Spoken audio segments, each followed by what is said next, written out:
So I came across this debate. I said, I'm going to talk about it.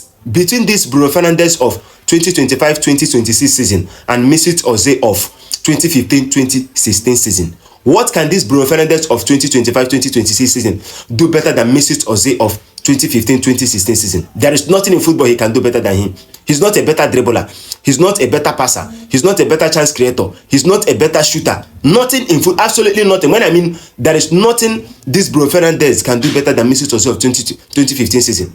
Let's bring out the start. You know, people are saying give Bruno Fernandes the player of the season as if he has done something no player has done in football. But he's not up to the standard of Mesut Ozil of 2015 season. Let's bring the start. When it comes to chance creation, Mesut Ozil created 146 chances, the most chances created in a single Premier League season. Mesut Ozil still has the record. Now, when you look at Bruno Fernandes this season has created 124 chances this season. You know how many chances he needs to create before he can be able to equal Mesut Ozil chances in a single season. Then when it comes to assists, Bruno Fernandes has 19 assists this season. Mesut Ozil has 19 assists this season. Though Bruno Fernandes still have about 2 games to play or 1 game to play in the Premier League. But when you put everything together, you will still see that Mesut Ozil would have had more assists than Bruno Fernandes. If you look at their expected assists, Mesut Ozil has 15 points something expected assists, while Bruno Fernandes has 11 point something expected assists. Olivier Giroud was missing goals for fun.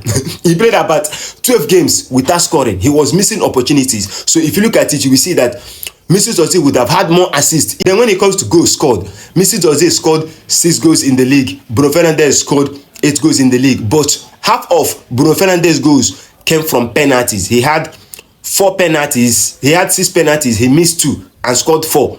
Why Mesut Ozil did not play any penalty? He has 0 penalties. So if you look at it, without penalties, Mesut Ozil still scores more goals than Bruno Fernandes this season.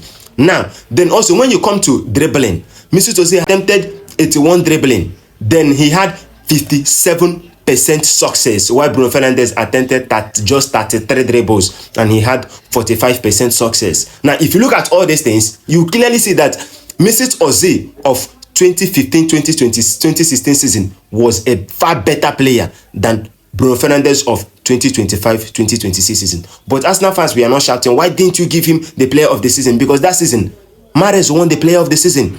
Leicester City won the league. Then if you look at where Arsenal finished 2nd position with 79 points. This is a Manchester United can never reach 79 points. Even if they win their remaining game, they cannot reach 79 points. But yet, people are talking about it as if, oh, give him the player of the season. As if he has done what no other player has done. I'm not saying this because I hate Bruno Fernandes. I'm just saying this because I hate the way you people view football, the way you people talk about football, the way you people judge football, because you judge just by stats.